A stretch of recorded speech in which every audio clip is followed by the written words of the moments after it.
বিসমিল্লাহির রহমানির রহিম।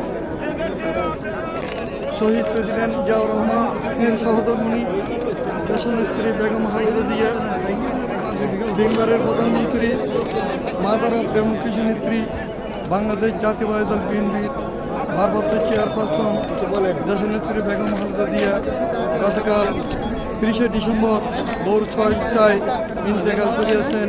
ইন্না ইলাইহি ওয়া ইন্না ইলাইহি রাজিউন। তাহার মৃত্যুতে তাহার সন্তপ্ত পরিবারের প্রতি গভীর সমবেদনা জ্ঞাপন করি এবং তাহার রুহের আত্মার মাগফিরাত কামনা করি।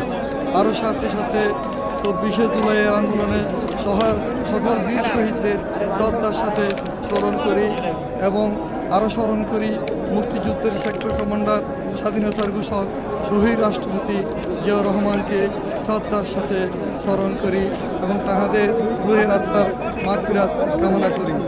আজকে আমাদের মাঝ থেকে দেশনেত্রী, গণতন্ত্রের মা, স্বাধীন সার্বভৌম আধিপত্যবাদ বিরোধী আন্দোলন নেত্রী আমাদের মাঝ থেকে চলে গেছে।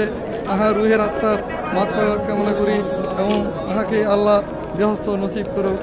আপনারা জানেন, প্রিয় দেশবাসী, আপনারা জানেন 1983 সালে 3রা জানুয়ারি বাংলাদেশ জাতীয়তাবাদী দলে যোগদান করেন এবং তিনি স্বৈরাচার এরশাদ বিরোধী 9 বছর আন্দোলন করেন এবং ফাঁসিবাদী হাসিনা বিরোধী 17 বছর আন্দোলন করেন গণতন্ত্র পুনরুদ্ধারের জন্য এবং তিনি সংগ্রাম করেন।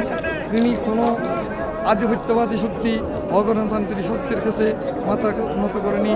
তিনি আমাদের জন্য অপূরণীয় ক্ষতি হয়েছে বাংলাদেশের গণতন্ত্রের জন্য। আল্লাহ তাহাকে জান্নাত নসিব করুন। আল্লাহ হাফেজ।